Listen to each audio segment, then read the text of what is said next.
Hello, मैं मीरा वर्मा कहानियों की दुनिया से आप सबों के लिए एक कहानी लेकर आई हूँ जिसका मैंने शीर्षक दिया है वफादार सिपाही। ये कहानी आप भी सुन सकते हैं और बच्चे भी सुन सकते हैं, तो आइए मिलकर सुनते हैं। अभी कुछ दिन पहले मैं अपनी छोटी बेटी के घर गई थी। अभी बच्चों की गर्मी की छुट्टियां चल रही थीं, तो सभी खेल कूद में व्यस्त रहते अपने दोस्तों के संग और दोस्तों के साथ खूब मस्ती करते हैं। मैं रोज़ देखती विद्युन जब नीचे जाता तो बिन बुलाए न आता, लेकिन उस दिन मैंने देखा कि वो नीचे गया और फौरन ऊपर आ गया। मैं थोड़ी आश्चर्य भरी नज़रों से उसे देखती हुई पूछी, क्या बात है, आज तुम बड़ी जल्दी चले आए? उसने कहा, सभी अपने नानी के घर गए हैं। दूर नहीं गए हैं, लोकल ही है, पर 2-4 दिनों के लिए गए हैं। मैं अकेला हो गया हूँ। मैंने कहा कि चलो, मैं भी नीचे ही जा रही थी और मैं उसे लेकर नीचे चली गई। नीचे जाने के बाद मैंने देखा कुछ बच्चे मम्मी के साथ पार्क जा रहे थे। मैंने उससे कहा, चलो हम दोनों भी पार्क चलते हैं, वहीं थोड़ी देर बैठेंगे। चूँकि पार्क पास में था, हम जल्दी पहुंच गए।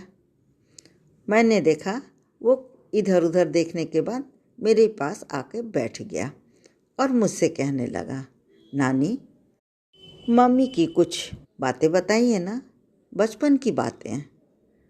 मैंने कहा, मम्मी की बचपन की बातें तो मैंने तुम्हें बहुत बार सुना चुकी हूँ। आज मैं तुम्हें एक कहानी सुनाऊंगी। उसने कहा, कहानी? हाँ नानी, सुनाइए ना। मैंने देखा पास में कुछ बच्चे खेल रहे थे। मैंने उन्हें भी बुलाया। वे आकर मुझसे पूछने लगे, क्या बात है, हमें क्यों बुलाया? मैंने उनसे पूछा, बच्चों, क्या तुम कहानी सुनना पसंद करोगे?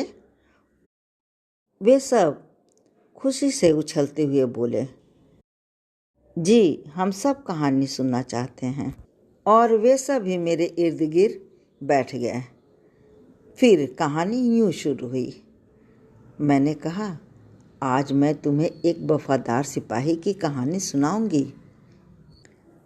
ये कहानी मेहनत और सच्ची वफादारी की कहानी है। बच्चों, ये कहानी तुम्हें ज़रूर पसंद आएगी। एक राजा था। वह बहुत बड़ा सनकी था। किसी को भी ज़रा सी बात पर मृत्युदंड दे दिया करता था। सभी उससे डरे रहते थे।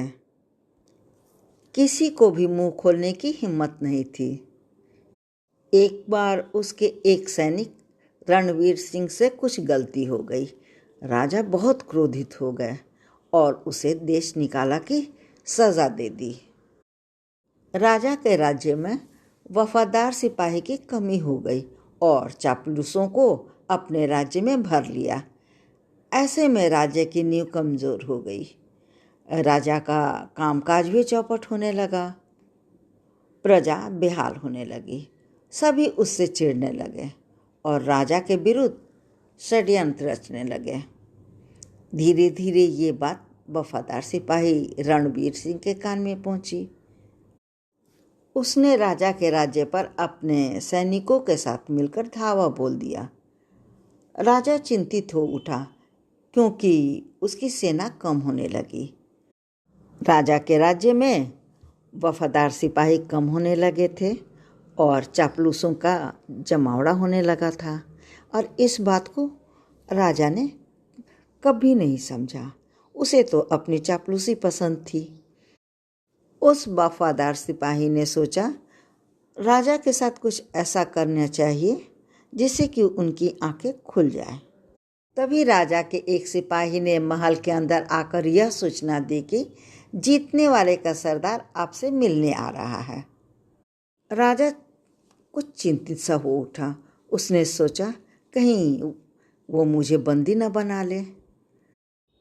उस वीर सिपाही को राजा के सामने पेश किया गया। राजा को समझ में नहीं आ रहा था कि उसे पूछे तो क्या पूछे।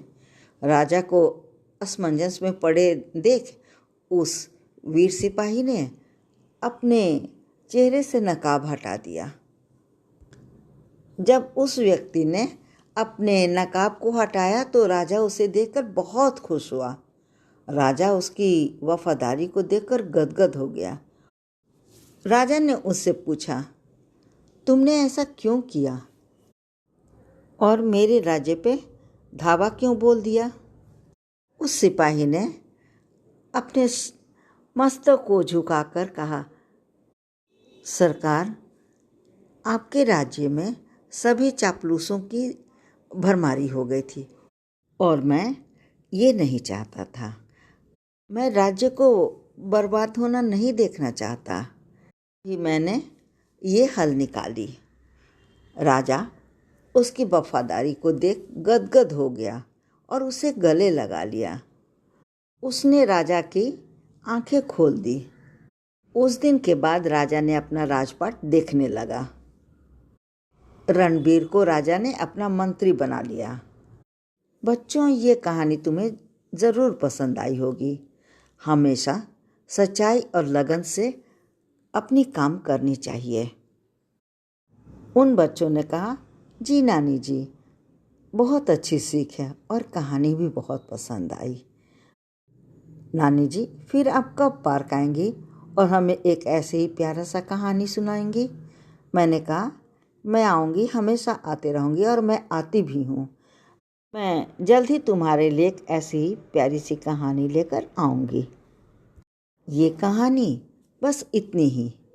अगर आपको ये कहानी पसंद आई हो तो इस चैनल को लाइक, शेयर और सब्सक्राइब करना न भूलें। धन्यवाद।